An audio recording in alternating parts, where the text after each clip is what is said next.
stimul haqqında sizdən soruşmaq istəyərdim. Bizim Azərbaycan dövlətinin bir dənə mən bilən ordeni var, o da ki, Milli Qəhrəman nişanıdır. Ondan başqa heç bir nişan yoxdur və demək olar ki, hamı milli qəhrəman ola bilməz. Olur ki, biri biraz az iş görür, amma o da böyük bir qəhrəmanlıq, şücaətliklə bağlıdır. Bununla əlaqədar, bu stimullaşdırmaq məsələsində. Çox doğru buyurursunuz. Bir çox, mən sayıram ki, adlar olmalıdır, ordenlər olmalıdır, bir çox. Məsələn, vətən uğrunda, yaxud məsələn, qələbə, ya nəsə, belə sözsüz olmalıdır, biz o məsələyə baxmalıyıq, mən sizdən razıyam. Çünki hətta sən siz dediyiniz qaydada o milli qəhrəman adının verilməsi o qədər qiymətdən salındı ki, yəni ki, qohumluğuna, tanışlıqla da başladılar milli qəhrəman verməyə, milli qəhrəman adı verməyə. Sonraki bir məsələlərdən biri də məsələn odur ki, milli qəhrəman adətən öləndən sonra və yaxud bir neçə aydan sonra, bir neçə sonra məsələn milli qəhrəman adı verilir. Bəyən bu dillərin içərisində milli qəhrəman ola bilməz. O da bir düz hərəkət deyil. Bu stimullaşdırmaya sözsüz biz baxmalıyıq. Vətən uğrunda vuruşanların hər birinin şəxsən öz yeri olmalıdır, öz qiyməti olmalıdır. Bu vədləri Rəsul müəllim parlamentə spiker seçiləndən bir gün sonra vermişdir və bildiyinizə görə Rəsul Kuliyev sözünün üstündə durdu və bugün Azərbaycan əskərinin təltif olunmağa bir neçə fəxri mükafatı var. Bəs nəticəsi necədir? Xanımlar, uşaqlar, yaşlılar və vətəni qorumaqdan qaçanlar efirdə Vahid Naxışın vətəni qoruyanlar haqqında heç kim və heç nə unudulmayacaq verilişidir.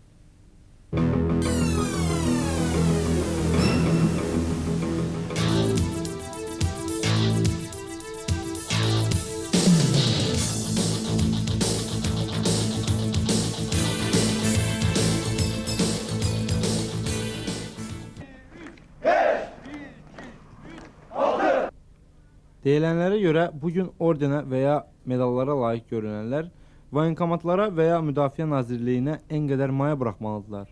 Doğrusu, bu haqda bizə komandanlıq tərəfindən Azərbaycan bayrağı ordeninə layiq görünən bir yaralı zabit danışmışdı. Lakin müsahibə verilən zaman tapılmadı və biz qərara gəldik ki, onun cəbhədaşlarından bu barədə soruşaq. Nə yapar ki, müharibəyə? Nəyə görə gedir? Öz vətənimi, torpağımı qorumaq üçün.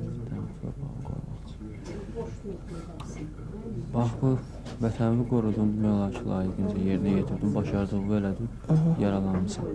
Yaralanmağına görə orden, medal və yaxud hansı bir Qramata verdim. Ancaq verir. Bəs özün istəmirsən sənə orden, medal versin? İstəyərdim, ancaq yəqin ki, buna layiq. Özüm kəşfiyyatçı olmuşam. Bəs çox vaxtı Müdafiə Nazirliyinin qabağında uşaqlar deyənlər deyirlər ki, bizə bəs təqdimat olunub, amma vermirlər, bizdən pul istəyirlər. Elə bir şey sənə desələr ki, filan qədər pul gətir, biz sənə orden verir. Ona necə baxarsan? Yox, elə barədə mən heç nə deyə bilmərəm. Yaralanmağına görə uşaqların hansı bir necə, nə lazımı dərəcədə qiymət verilir. Mən həkimlər... Qarsız komandirlərin ucbatından. Komandirlərin ucbatından. Yaxşı, orden medal almaq istəyirsən sözün. Orden medal nəyəmə lazım? Bizə müharibə vaxtlarında özüm sağ-salamat buradan çıxam. Medal nəyəmə lazım?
Bütün bunlara baxmayaraq, gələn verilişdə biz hər şeyi, əskərdən pul götürərək onu müalicə edən həkimi, elə bu qiymətə onları orden və medalla dırnaq arası mükafatlandıran Müdafiə Naziri Çinovnikini, voyinkomatlarda rüşvət hesabına qeyri-qanuni bron paylayan hərbi komissarını da öz adı ilə çağıracaq.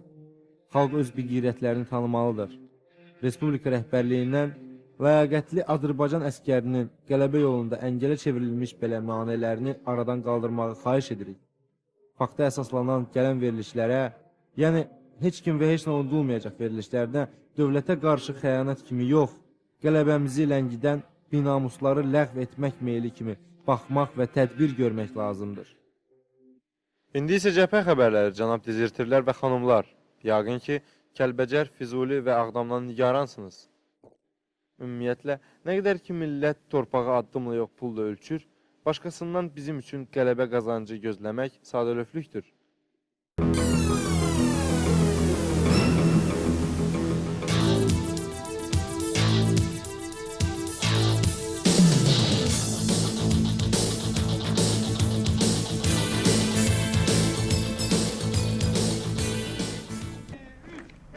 Lakin təsəlli verən budur ki, vətəni zorla sevməyə məcbur edəcək zaman yaxındır.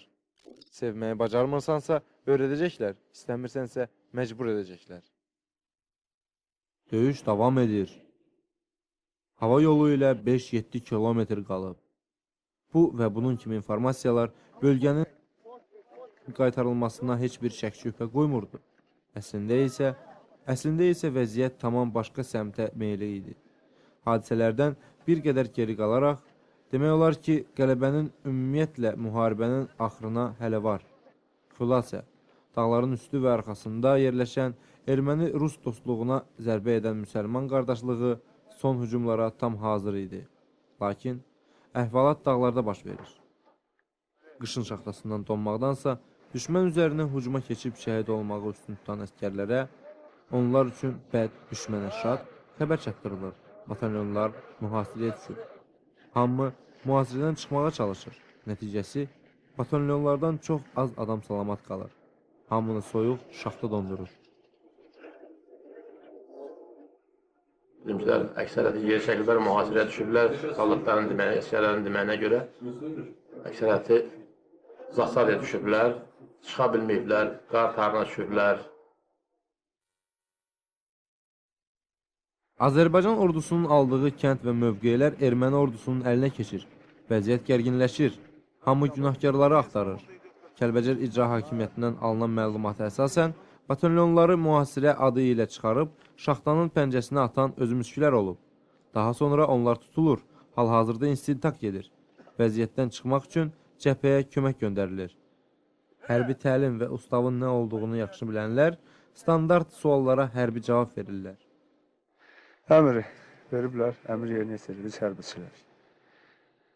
Hansı əmr verir, onu yetiririk. Sovet ordusunda qulluq edənlər səhər 7:00-da yuxudan durmağın və 45 saniyə tam hazır olmağın nə olduğunu yaxşı bilirlər. Təsəvvür edin ki, Azərbaycan əskəri də belə hazırlıq keçir. Təlimin güclü olması da müvəffəqiyyət deməkdir. O ki, qaldı gərgin vəziyyətə, cəbhədə vəziyyət həmişə gərgindir. Və gərginlik sözünü eşidənlər heç də sözün mənasında məğlubiyyət başa düşməsinlər. Bu gün də olmasa sabah, birisi gün, filan kəs demişkən, fərman da, dağlar da bizim olacaq. Düşmən tərəf arağına, çaxırına bol deyə başqa xristiyan millətlərini orada vuruşmağa vadar edirsə, Azərbaycan əskərinin yadına o neymətlər düşmür.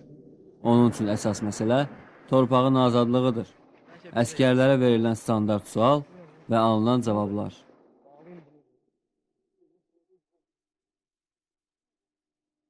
Bizdə yaxşı edəcək. Bizim üçün vəziyyət yaxşıdır. Əməliyyatı yaxşı eləyir. Əməliyyatı həmişə necə lazım. Побочные вещи бывают, но это поправимо. Исправляем своими же руками. Ошибки чужих или своих? Ошибки чужих мы, как говорится, сами исправляем. Свои ошибки не говорим. Ну, конечно, желательно, чтобы поменьше было таких ошибок. Постараемся. Сделаем.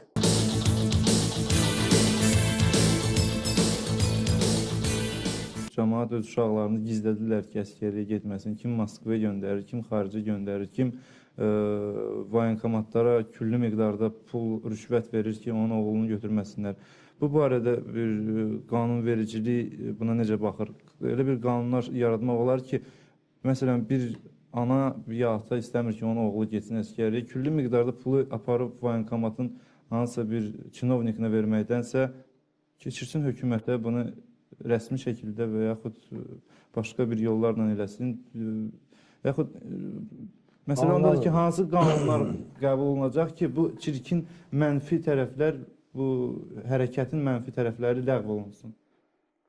Millətin bədbaxtçılığı da oradadır ki, məsələn, uşaqların qaçırdırlar, yaxud da elə tək uşaqlar məsələsi söhbət getmir ki, bugün əgər söhbət gedir ki, 20 yaşından 35 yaşına qədər olanlar arasında məsələn, səfərbərlik olunsun, hərbiyə çağırış olunsun, onlar da qaçıraq. Yəni, o 35 yaşına qədər olan artıq yetişmiş adamlar da qaçır müharibədən. Ancaq ki, bu heç də mümkün deyil ki, millət belə qorxa, millətin adamları beləsinə, məsələn, bu səfərbərliyə cavab verməyə və millət də müharibəni uda. Birinci növbədə, birinci onu deyim ki, bu səfərbərliyə gələnlərin arasında həddən artıq çox könüllülər var. Həddən artıq çox könüllülər var. Biz bugün, məsələn, bir hərbi hissədəydik ki, orada 300 nəfərdən 150-si könüllü gəlmişlər. Ona görə millət, biz sözsüz ki, müəyyən fərmanlar olacaq, bu hərbidən boyun qaçıranlara qarşı çox ciddi tədbirlər görüləcək, həddən artıq ciddi tədbirlər. Çünki müharibə aparan bir dövlət başqa cür hərəkət edə bilməz. O ki, qaldı sizin dediyinizə ki, kimsə öz övladını vermək istəmirsə, gəlsin, pul versin, məsələ versin və onu da əvəzində biz gedək hardasa xaricdən zaten könüllü ordu gətirək. Bu, heç cürə məsələni həll edə bilməz. Çünki bütün dünyanın tarixi göstərir ki, xaricdən gələn könüllülər heç vaxt gəlib o ölkəni, o respublikanı, o dövləti torpaqlarını azad edə bilmirlər. Onlar müəyyən qədər qabaqlarını alıblar, vuruşublar, böyük itkilər olubdur və s. Ancaq ki, torpağı boşaldan həmçinin millətin öz ordusu olubdur. Yəqin ki, Rəsul müəllimin bu sözləri də əvvəl-axır düz çıxacaq. Lakin bunun üçün xeyli iş aparmaq lazımdır. Hələ ki, nə Azərbaycanın prezidenti, nə də parlament spikerinin rüşvətxorlarla mübarizə aparmağa gücü çatmır. Belə bir versiya da var ki, rüşvətxorların Azərbaycanda kökü kəsilsə, müharibə də qutarar. Bugün müharibə elan edilməmiş bir şəraitdə Azərbaycan ordusundakı dizirtirləri güllələməkdən arxadakı rüşvətxorları məhv etmək daha səmərəli olardı. Və arxada rüşvətxorların sayı azalsa, ön cəbhədə yəqin ki, dizirtirlər də azalar. Bir sözlə elə çıxır ki, rüşvətxorları yerli dibli Azərbaycanda məhv etmək üçün kiməsə iri məbləğdə rüşvət vermək lazımdır. Bəs əskərlər bu barədə nə fikirləşir? Это зависит от самого человека. Здесь не это то, что высокие слова говорит нам, это ясно. Но от человека самого тоже много чего. Знаете, есть такие, которые приходят сюда, а потом, когда здесь уже слышат выстрел, они говорят, нет, и бросают автомат, убегают. Такие тоже бывают. Samый основной коллектив. Вот. Kısa mənada yəni ki, öz vətənini. Кто хочет защищать свой род, Hörmət тот eləmək будет özünə, защищать. həm də vətəninə. Onlar Ну вот тем, что я тебе вот сейчас сказал, вот взять за него всем этим явлением, вообще можно выиграть войну? biz udacaq bu müharibənin o hamısı bir yerdə olsaydı, birlik olsaydı, hamısı necə olur? Bir nəfər kim gəlsəydi müharibəyə, onda yaxşı olardı. O gəlməsələr də, gəlməyənlər də Причина этого, я вам скажу, нужен хороший кулак. Чтобы один раз ударил по столу, и все эти дяди посыпятся, и все эти деньги посыпятся. Деньги посыпятся на вооружение, на питание, на обеспечение. А дяди пойдут тоже рука автомата и вперед. vaxt gələr bizə də qiymət verərlər onlara da.